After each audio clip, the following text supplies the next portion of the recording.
76년, 75년, 73, 73. 이 1등급도 아니죠. 거의 뭐 쓰레기 같은 거 아니라고 해야 되나? 아토미 이제 저희가 이제 지역을 좀 많이 봤잖아요. 네. 구독자분들이 약간 보르도에서 생산되는 포도 품종도 좀 궁금해 하시거든요. 네네. 이것도 좀 세세하게 설명해 주시겠어요? 가장 먼저 소개해드릴 품종은 카베르네 소비뇽입니다. 카베르네 소비뇽은 이제 17세기 보르도 지역에서 자연적인 교배를 통해 처음 발견된 품종입니다. 이후 프랑스 포도 재배자들은 카베르네 소비뇽과 소비뇽 블랑을 지속적으로 교배했다고 합니다. 이런 자연적인 교배 때문에 카베르네 소비뇽은 유전적 다양성이 매우 제한적이고 안정적입니다. 즉 돌연변이가 쉽게 일어나지 않고 카베르네 소비뇽 고유의 특성이 계속 이어졌다고 합니다. 포도알이 매우 작고 껍질이 두꺼워서 매우 풍부한 타닌과 높은 페놀 수치로 이어지고 장기 숙성력을 가지는 특성을 지니고 있습니다. 보르도 주요 생산지로는 메독, 오메독, 생테스탈프, 뽀이악, 생줄리앙, 마고 세부 지역으로 나눠지고요. 특히나 이제 뽀이악 같은 경우에는 라피트 로칠드나 라뚜르 이런 와인들이 생산된 지역이죠. 보르도 자완이 이제 카베르네 소비뇽에 적합한 이유는 자갈 토양으로 되어 있기 때문입니다. 배수가 잘 되고 자갈이 열을 흡수해서 포도나무에 재방출하는 특성이 있고 포도가 숙성하는 데 도움을 주기 때문입니다. 여기도 그렇지만 또 자갈이 유명한 게 어디가 있을까요? 보르도 말고요. 보르도 말고. 네. 자갈. 그 샤토네 비법도. 그렇죠. 샤토네 비법도 짱돌이 이만한 게 있잖아요. 네. 낮에 그 뜨거웠던 열기를 자갈이 머금고 있다가 저녁에도 땅을 계속 은은하게 온도를 맞춰주는 거죠. 샤토네 디버프가 가장 이 자갈을 잘 쓰는 지역 중에 하나고, 반대로 이제 우아는 점토와 석회로 이루어졌는데 이러한 특성은 포도를 서늘한 기운을 주고 열을 잘 전달하지 않기 때문에 완숙형 카베르네 소비뇽에는 적합하지 않은 토양입니다. 카베르네 소비뇽은 와인의 기본인 이제 백봄, 구조감이라든가 이런 파워를 주고 그다음에 뭐 타닌, 뭐 숙성, 잠재력에도 아주 큰 영향을 끼친다고 볼 수가 있는 거죠. 두 번째 품종은 메를로입니다. 최초의 언급이 1784년에 리브르네 지역의 관리자의 노트에서 처음 기재됐다고 밝혀졌습니다. 이후 이제 1824년 메독 와인 신문 기사에서도 언급이 되었는데, 포도의 색상이 검고 진해서 프랑스어로 이제 말레에서 파생이 되었다고 합니다. 카베르네 소비뇽과 비교해서 색소가 좀 옅고 단위당 타닌의 수치가 좀 낮은 편입니다. 일반적으로는 카베르네 소비뇽과 비교해서 2주 정도 일찍 수확을 하고 당도가 높고 사과산이 낮은 경향을 보입니다. 단점으로는 싹이 이제 일찍 트기 때문에 냉해에 대한 위험이 높고 껍질이 얇기 때문에 보트리스가 생길 확률도 높습니다. 메를로는 카베르네 소비뇽과 다르게 철분과 석회가 포함된 점토질에서 잘 자라며 서늘한 기후여도 포도가 완숙되는 경향을 보여주고 있습니다. 완숙이 된 이후에는 굉장히 빠르게 과숙이 되는 경우가 있는데 때로는 일주일 안에 과숙이 되기도 한다고 합니다. 그래서 이제 수확 시기에 이제 두 가지 의견이 충돌하는데, 패트리스에서는 와인의 섬세함과 산도를 위해서 일찍 수확을 하고, 미셸 롱랑 같은 경우에는 늦게 수확을 해서 과일의 집중도가 높은 것을 선호한다고 하죠. 그래서 이제 우완과 자완의 빈티지 차이가 발생을 하는 거죠. 이 작가는 우완은 좋은데 자완이 어렵거나 자완은 좋았는데 우완이 어려운 이런 빈티지 혹시 기억나는 거 있으세요? 어려운 질문이네. 90? 자완이 좋아하는데 우완이 어려운 빈티지? 90 우완 레전드예요. 무슨 소리예요? 96은 카베르네 소비뇽이 아주 잘 내내고 우완은 쏘쏘. 반대로 이제 예를 들어서 95년이나 98년 같은 경우는 우완은 아주 잘 됐는데 좌완은 에버리지 이상 쪽으로 되내고, 2001년 같은 경우에도 예를 들어서 좌완은 뭐 not bad 보다는 조금 좋은 수준 정도인데 우완은 great 빈티지 중에 하나고요. 그래서 중간에 그런 것도 있는 거죠. 이제 카베르네 소비뇽하고 멀로로 블렌딩 하잖아요. 그래서 빈티지를 극복하는 경우도 좀 있긴 하는 거죠. 근데 피노는 그게 안 되는 게, 피노나 딱 하나니까 우리 조졌으면 진짜 조질 거예요. 피노. 멀로가 주요 재배 지역으로는 이제 생테밀리온과 포모롤이 있고요. 이 라이트 뱅크의 중심지로 석회질과 점토 토양이 풍부해 메를로가 자라기는 최적의 장소입니다. 뭐 이곳에서 이제 패트리스 샤토르뱅이 위치해 있고 이제 강건하면서도 구조감이 좋은 포도들이 만들어지고요. 라랑드 포모롤이나 프롱사에서도 메를로가 재배되고 있고요. 포모롤 인근 지역에서 이제 메를로 위주로 이제 부드럽고 과일향이 풍부한 와인들이 생산되고 있습니다. 자, 다음은 까베르네 프랑입니다. 까베르네 프랑은 이제 17세기 프랑스 남서부 리브르네 지역에 재배된 것으로 확인이 되는데, 당시에는 리슐리의 추기경이 누아르로 이 포도 품종을 가져왔고 18세기에는 보르도 전역에 퍼지게 되었다고 합니다. 이전에는 이제 뭐 이 작가님 이번에 보르도 저하고 갔을 때 들었겠지만은 까베르네 프랑이 이제 부쉐라는 포도 품종으로 불리었었는데, 이게 최근에는 이제 까베르네 프랑으로 계속 불리게 되는 거죠. 일반적으로 이제 까베르네 프랑은 까베르네 소비뇽과 유사하지만 일주일 정도 일찍 싹이 트고 더 빠르게 완숙이 됩니다. 이러한 특성 때문에 루아르밸리 같이 보르도보다 좀 더 서늘한 기후에서 재배를 많이 하는 특성을 지니고 있습니다. 사실 보르도에서 까베르네 프랑을 심는 것은 비가 많이 내리는 악천후를 잘 견디기 때문입니다. 열매가 매우 작고 흑색이며 껍질이 상당히 얇아 곰팡이균에 취약한 약점이 있습니다. 뭐 DNA 측면에서 보면 까베르네 소비뇽보다 변이가 더 많이 일어나지만 피노누아에 비해서는 적은 편입니다. 피노는 역시 아. 제일 새침해요. 너무 새침해. 토양은 큰 특이점을 타진 않지만 모래가 많고 백악질 토양에서 좀 더 잘 자라고요. 더 무거운 맛을 보여준다고 합니다. 생테밀리옹이나 프롱사, 블라이 같은 지역에서 주로 재배가 되며 메를로와 블렌딩을 많이 하죠. 와인의 구조감, 신선한 산도를 부여하는 역할로 많이 사용합니다. 이 까베르네 프랑이 100%짜리는 사실 뭐 누아르에서 유명한 와인들이 많이 있죠. 근데 사실 여기 포모르나 생테밀리옹 우아한에서는 까베르네 프랑을 많이 써서 만드는 와인 중에 유명한 게 이제 대표적인 게 슈발블랑. 슈발블랑이 거의 비율이 5대5거든요. 그 다음에 또 하나를 곰담 라플레오. 라플레오도 거의 비율이 5대5예요. 사실 까베르네 프랑의 향기가 터지면 진짜 예술이죠. 아, 라플레오 먹고 싶다. 제가 최근에 먹은 게 지난달에 먹었구나. 지난달에 대전 사는 후배가 형님 뭐 맛있게 해서 그래 뭐 라플레르 하나 들고 와. 그래서 그때 라플레르 2004년 먹었었나? 네, 오랜만에 맛있게 먹었어요. 빈티지는 안 타고 맛있어요 라플레르는. 네. 심지어는 세컨 와인 빵새도 얼마나 맛있는데. 이 작가님 라플레르 제가 많이 따주지 않았나? 20-30병 맞았어요. 이 작가님 이제 따줄 때가 되지 않았나? 저는 라플레르는 없습니다. 사면 되지. 자, 다음은 뿌티베르도입니다. 뿌티베르도는 기원은 정확하게 알려져 있지 않지만 로마 시대부터 보르도에서 재배된 아주 오래된 품종으로 추정이 됩니다. 이름에서 알 수 있듯이 뿌띠 이제 작은 포도알을 가지고 있으며 메를로나 까베르네 프랑보다 늦게 완숙되는 경향을 보입니다. 이 때문에 늦게 익는 작은 포도라는 별칭을 지니고 있습니다. 최근 지구 온난화로 인해서 다시 주목받는 포도 품종 중 하나이며 보르도에서 생산량이 늘어나고 있고 주요 생산지는 메도과 오메도입니다. 일반적으로는 이제 까베르네 소비뇽과 메를로를 블렌딩한 와인에 1에서 5% 정도 소량이 첨가되는데, 이는 와인의 색상과 구조감을 강화하는 역할입니다. 예를 들면 라피트 로칠드, 여기도 아주 소량의 푸티베르도가 들어가고요. 그 다음에 그라브나 빼상레옹양에서도 더 강한 풍미의 와인을 만드는 데 사용하며 우한에서는 거의 안 써요. 우한에서 본 적이 없는 것 같아요. 거의 자완에서 1%에서 3% 요 정도. 왜냐면 이게 강한 풍미를 지니고 있어서 보르도 이외에도 그래서 스페인이나 미국, 호주에서는 단일 품종으로 좀 실험적인 재배가 계속 이어지고 있습니다. 한 번도 뿌띠베르도 100%를 맛있게 먹은 적은 없던 것 같아요. 자, 다음은 화이트 포도 품종입니다. 가장 먼저 소개해드릴 품종은 세미용입니다.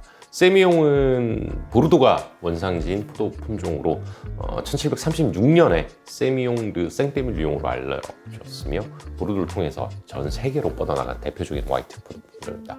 재배하기가 비교적 쉬운 세미용은 이제 단위 생산량이 매우 높아 귀부에 취약한 것을 빼고는 다른 질병에 매우 강한 저항성을 지닙니다. 포도가 일찍 익는 편이고 따뜻한 기후에서는 분홍색을 띠기도 한다고 합니다. 포도 껍질이 얇기 때문에 햇볕과 기부를 잘 타는 특성을 보이며 와인을 만들 때 다소 이제 무거워지는 특징과 산도가 낮고 오일리한 재질감을 보여주죠. 주요 지역으로는 소테른과 이제 바르삭이 있고, 이곳은 뭐 잘 아시겠지만 최고의 귀부 와인을 만들어지는 곳입니다. 그리고 추가로 그라보에서도 꽤 재배를 하고 있고, 오크 숙성을 통해서 화이트 와인을 생산을 하고 있죠. 질문 하나, 소테른이 디저트로 유명하잖아요. 네. 다른 디저트 유명한 지역이 어디 있어요? 이 잠깐. 그리고 헝가리, 토카이. 그렇지. 거기는 숙성을 해서 포도를 말리는 것도 있고, 네, 레이트 하베스트를 하기도 하고, 또 어디 있을까요? 세계 3대. 캐나다의 아이스 와인이 캐나다는 3대 와인 디저트 와인은 안 들어가죠. 독일. 그렇죠. 독일의 아이스 와인이라든지 아니면 TBA 같은 경우에도 이제 곰팡이가 피면 보트리스가 포도의 수분만 다 빨아먹기 때문에 건포도가 되는 거죠. 그걸 가지고 와인을 만드니까 그렇게 스위트한 거고, 아이스 와인도 포도가 얼면서 이 여름이 포도의 수분을 다 빼가면 안에 건포도만 남는 거죠. 그걸로 만드니까 스위트한 와인들이 많은 거죠. 근데 스위트하는 게 당도만 있는 게 아니라 사실 산이 굉장히 좋아야 좋은 와인을 만들 수 있는 거죠. 자, 다음은 소비뇽 블랑입니다. 프랑스 보르도에서 기원을 찾을 수 있는 품종으로 중세 시대부터 프랑스 남서부에서 재배됐을 것으로 추측이 됩니다. 하지만 이제 제니시스 로빈슨이 쓴 와인 그레이프에서는 조금 흥미로운 접근을 하고 있는데요. 1534년 프랑스 발드루아르에서 유해했다는 말도 있어요. 하지만 정확하지 않습니다. 소비뇽 블랑은 싹이 늦게 터서 내개를 거의 타지 않고 햇볕이 잘 드는 기후에 적합합니다. 단 너무 뜨거운 열에 노출되면 입이 타는 경향이 있기 때문에 각별한 주의가 필요합니다. 그리고 흰가루병에 취약하기 때문에 포도나무 주변에 장미를 심는 경우가 많이 있고요. 포도가 숙성 후에 급격하게 과속되는 경우가 있습니다. 뭐 주요 지역으로는 보르도의 그라브, 빼상, 레오냥이 있는데, 여기는 이제 드라이한 화이트 와인을 많이 만들죠. 그 다음에 이제 소테르네에서는 세미온과 함께 블렌딩해서 귀부 와인을 만듭니다.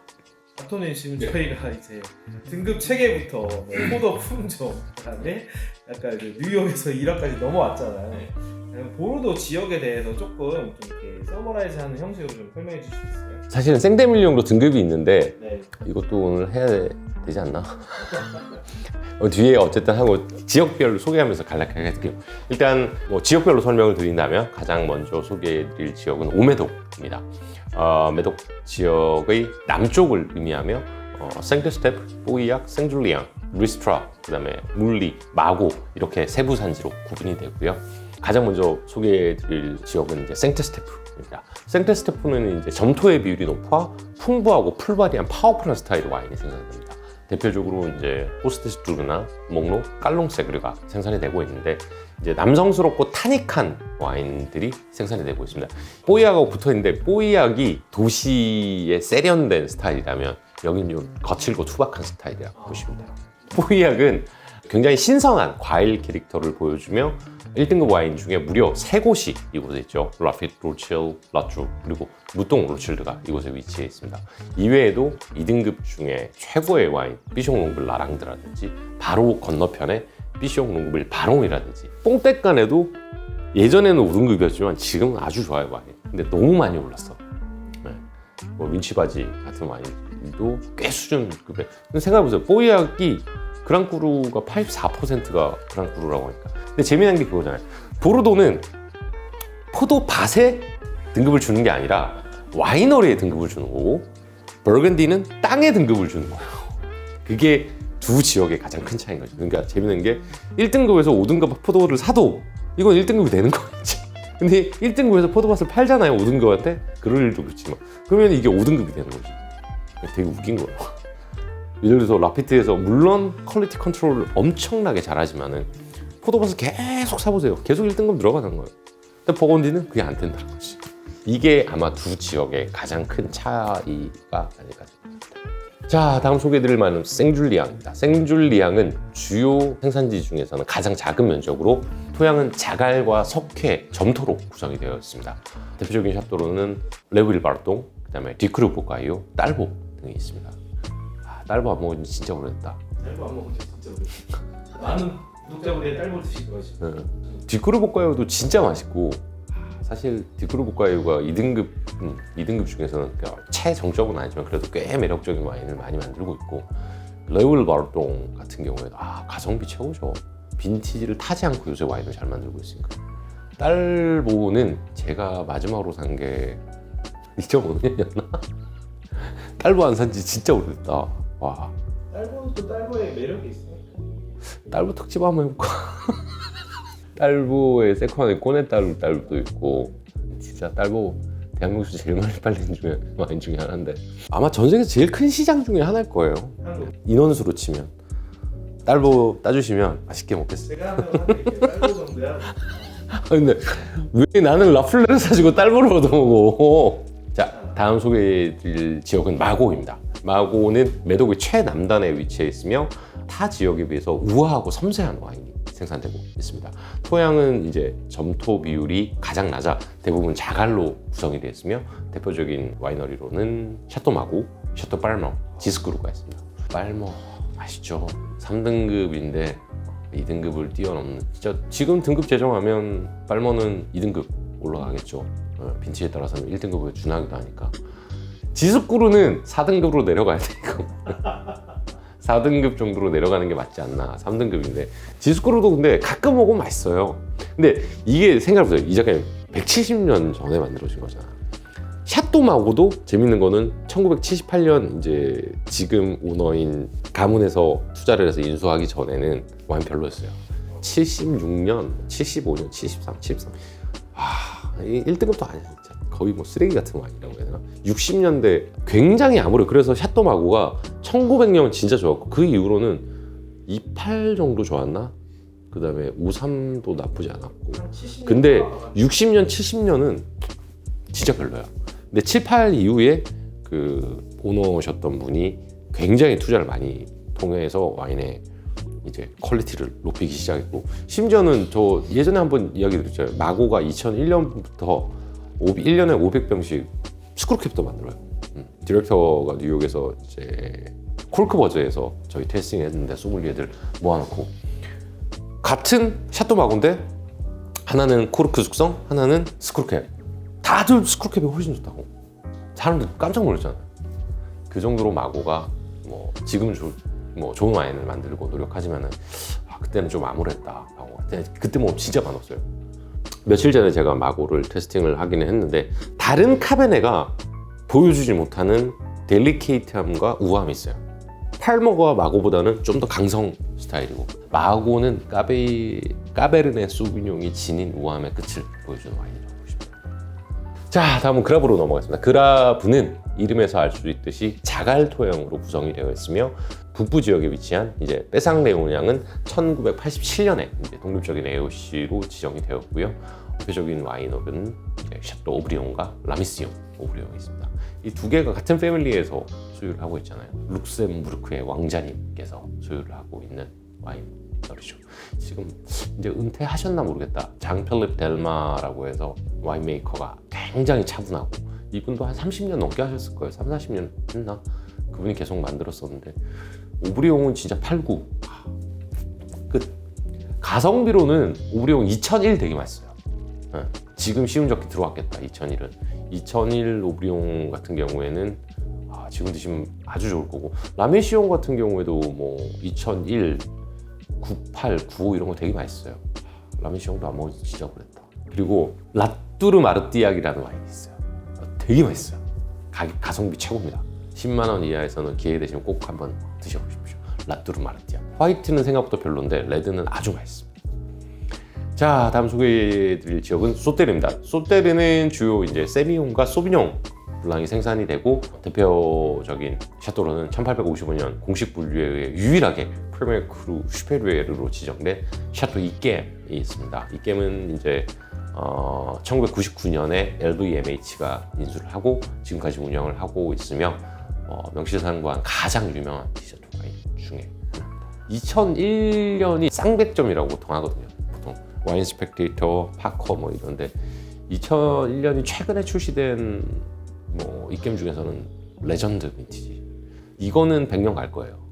뭐 만약에 2001년에 특별한 경험이 있으셨거나 자재 빈티지를 구한다면 무조건 2001년은 이겜. 심지어는 리에색이나 시드로도 진짜 맛있어요. 요새 제가 단 걸 잘 안 먹어서 자, 이번에는 이제 좌안은 설명을 드렸고요. 우안에 대해서 설명을 드리겠습니다. 우안은 이제 도르도뉴강 오른쪽에 위치했고 좌안과는 다르게 메를로와 까베르네 프랑 베이스 와인을 생산하고 있습니다. 센테밀리옹은 1936년에 AOC로 지정이 되었고 약 700명의 생산자가 와인을 만들고 있으며 메를로가 약 80%, 15% 정도가 까베르네 프랑, 그다음에 나머지 5% 정도가 까베르네 소비뇽이라고 합니다. 생테밀리옹의 재배 면적은 약 5,400헥타르로 온화한 해양성 기후를 지니고요. 생테밀리옹 등급 체계는 이제 1955년부터 지금까지 7번의 등급 제정이 있었어요. 2022년에 마지막이죠. 이 기존의 A 등급이었던 바비, 앙겔루스, 오존, 슈발블랑 중 바비를 제외하고 앙겔루스와 오존, 슈발블랑이 자발적으로 탈퇴를 해요. 오, 이 부분에는 좀 자세하게 좀 설명을 사실 오존과 슈발블랑은 같은 등급의 와인이 아니에요. 사실 앙겔루스도 낄 수 있는 레벨이 아니라고요. 오존 같은 경우에. 오존 같은 경우에는 1997년 이후에 진짜 날아오르기 시작해서 독보적인 와인이죠. 사실 진짜 생테밀리옹에서는 슈발블랑과도, 그러니까 오존, 옛날의 오존은 별로예요. 근데 슈발블랑은 옛날 것도 진짜 좋아요. 제가 아까 말씀드렸지만 47년이나 61년, 82년 진짜 좋거든요. 근데 오존은 그때는 아니었어요. 근데 오존이 사실은 지금은 슈발블랑보다 완성도 면에서는 더 좋아요. 뭐 97 이후로는 오존이 거의 독보적으로 잘 만들죠. 가격도 아마 릴리즈 프라이스가 더 비쌀걸요, 오존이. 우아한에서는 가장 파워풀하고 남성적인 스타일의 와인이고 슈발블랑은 약간 하늘하늘하고 화려한 스타일이죠. 두 개를 비교한다면. 이게 어떤 정도의 차이냐면, 좀 표현은 그렇지만 고등학교 분류를 하면 슈발블랑하고 오존은 과기고예요. 그 다음에 앙겔루스하고 이거는 일반고고. 그 정도 진짜 차이 많이 난다니까요. 사실 앙겔루스가 A에 들어가는 것도 슈발블랑하고 굉장히 기분 나빴을 거예요. 그리고 이제 2022년에 피작이 또 그랑크루 클래스 A로 승격이 돼요.